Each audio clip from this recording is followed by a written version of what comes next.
How does a free blockchain work? In Bitcoin, the miners are rewarded, but in a blockchain to keep contracts, who will do the validation? Or the question can be, can a blockchain exist without miners? Yes, a blockchain can exist without miners. A blockchain can exist without proof of work. A blockchain can exist without a game theoretical competitive consensus algorithm. However, it won't be a decentralized blockchain. It will require trusted third parties, and these trusted third parties will be the ones doing the validation. Alternatively, you can consider a mechanism whereby the validation is done based on an alternative consensus algorithm, such as proof of stake. But in that case, you still have reward.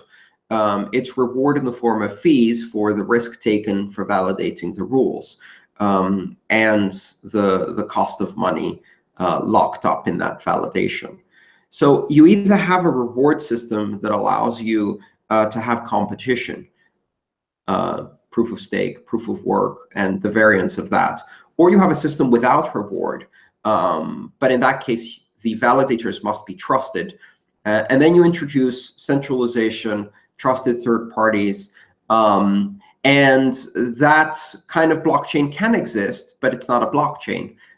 It's a database. It's a database with digital signatures. A lot of banks are trying to do exactly that, to create a centralized database and then call it a blockchain so that it appears very innovative, even though it isn't. Larissa asks, are blocks really an advantage in the blockchain? Do the blocks that are formed in the blockchain need to exist? If every single transaction was validated by itself, wouldn't that solve the block size problem? Wouldn't it be faster to validate just a single transaction? Is it possible to create a cryptocurrency without blocks? Yes, in fact, you can. In fact, many of the systems that use a decentralized signing algorithm instead of a proof of work mining algorithm don't really need blocks. Blocks are needed for proof of work. And because doing the proof of work on the granularity of a single transaction essentially means increasing the rate at which blocks are found. So let's say you did it, each transaction was its own block. It had its own proof of work and was chained to the previous transaction. Miners just selected a single transaction, calculated proof of work on it, and issued that transaction. That is perfectly possible. The problem with it is that the rate of orphaned blocks increases dramatically. So right now, you can have a fork that occurs in the chain when a block is orphaned because two blocks were found more or less simultaneously within a 10-minute window. If you make that 10-minute window 5-minute, the number of orphaned blocks increases quite significantly. And you have to account for that in the algorithm. And there have been some attempts to shrink that all the way down to about 15 seconds, which is what Ethereum does. But Ethereum, in order to do that, has a special mechanism for accounting for orphaned blocks and sharing the reward between multiple winners of the proof of work, if you like. If you went all the way down to a singular transaction and you increase the throughput rate of transactions, you're now talking about doing 1,000 blocks per second, each one, just one transaction. And then the problems with forking the network and synchronizing it become insurmountable.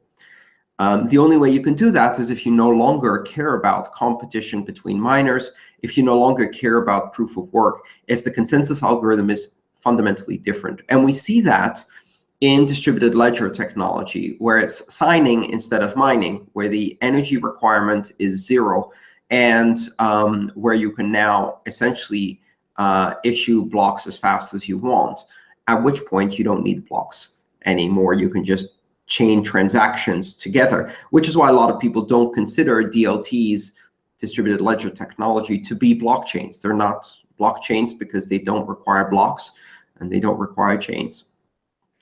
Can the cost of energy be minimized by green energy? What about the economy of the whole world mining in such a case? Yes, in fact, green energy plays a very important role in mining because one of the characteristics of mining is that it can occur anywhere, especially now that we have the ability to receive blocks by satellite. you can pretty much do mining anywhere in the world where you have energy.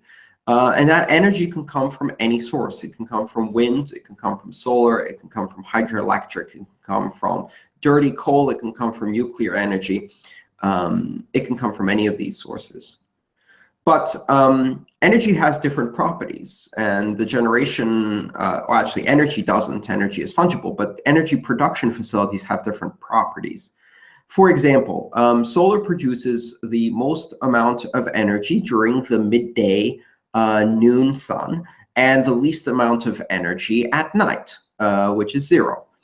And often, the amount of energy that is produced does not match the amount of energy that is consumed at those times. So in fact, the most energy that is consumed in a city is usually around 8 or 9 p.m. in the evening, whereas the production of solar energy is not peaking at that time. It's near 0. How do you reconcile these two mismatches? Essentially, you have energy that is being produced for free once you have the capacity in place. The capital cost is in place. There is no operating cost for a solar energy system other than small maintenance cost. And therefore, if you're producing it in the middle of the day and nobody needs that energy is wasted. So mining can actually take that wasted energy and use it to produce income. And what that income does is it allows you to very rapidly depreciate the capital expense of building the solar plant in the first place, which means that you can take a solar plant that otherwise would be depreciated over a period of, say, 5 years or 10 years, and you can depreciate it over a period of 1 or 2 years, which leads to an enormous investment in solar. Because if you can depreciate the cost of the underlying capital, that makes the deployment of solar much cheaper. And of course, for the miners who are mining on this energy, the cost of that energy can be much lower. So the profitability can be much higher. Because mining can happen anywhere, mining will happen in the places where electricity is cheapest, where the difference between capacity and demand is the greatest, where the ability to distribute the electricity by other means, such as high voltage distribution networks, exists less or doesn't exist at all. And all of those represent opportunities. In fact, that means that the greatest opportunities for mining are from sources of alternative energy, such as wind, solar, and hydroelectric, geothermal even, because those are the sources that are remote, often from populated areas, that are difficult to distribute because of the cost of distribution networks, and where there is a large mismatch between capacity and demand, which means that Bitcoin is currently underwriting massive investments in alternative energy around the world. John asks, while I understand that the computing power used to generate the proof of work derives value from the very fact that it secures the Bitcoin blockchain, I was wondering if there are any workable solutions for diverting that computer power for bonus value creation, tackling problems requiring big computing powers. Are applications like protein folding or finding sets of primes workable, or anything else workable in this space? John, yes. In fact, there have been a number of systems that attempted to exploit the mining algorithm, the consensus algorithm, to do things that people consider useful, such as protein folding or finding primes, etc.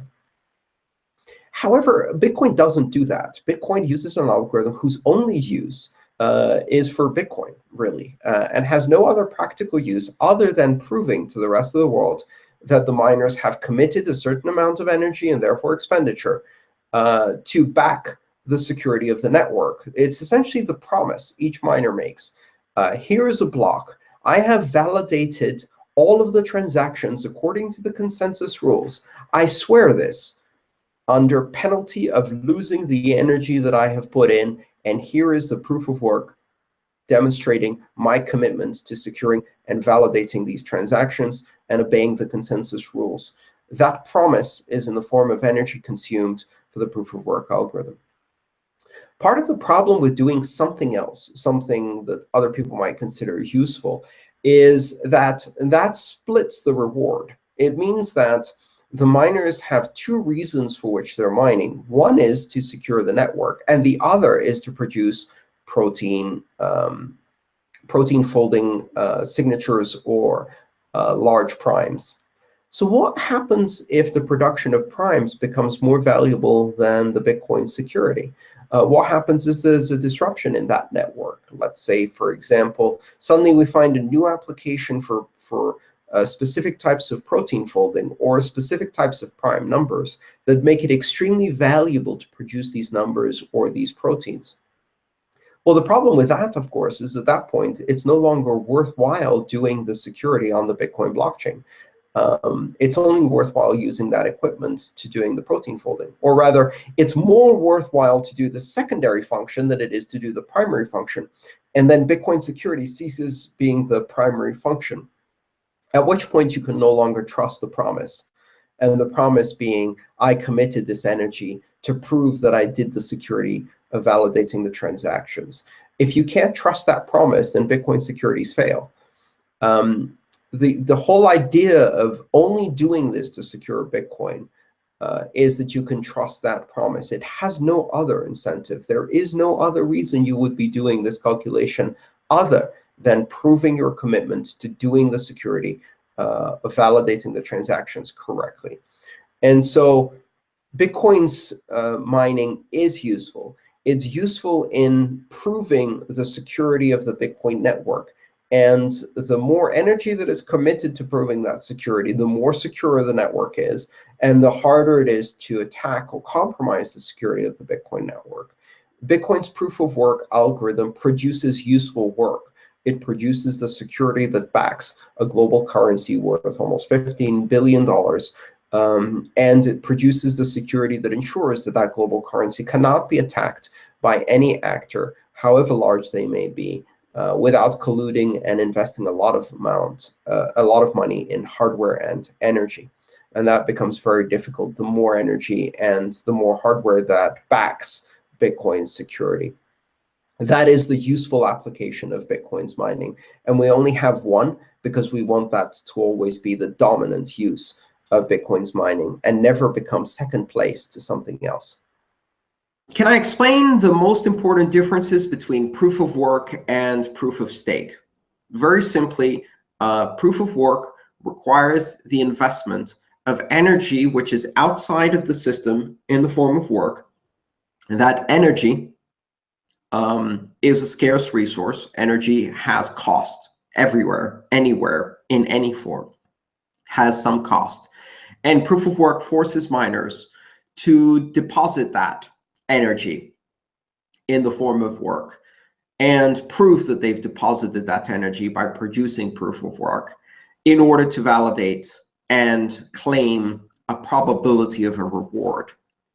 Proof of stake does a similar function, only instead of requiring the validators to deposit energy in the form of work, it requires them to deposit cryptocurrency within the system in the form of a stake. They basically bet cryptocurrency that gets locked up for a certain number of blocks, and they put that behind their claim to validate the rules.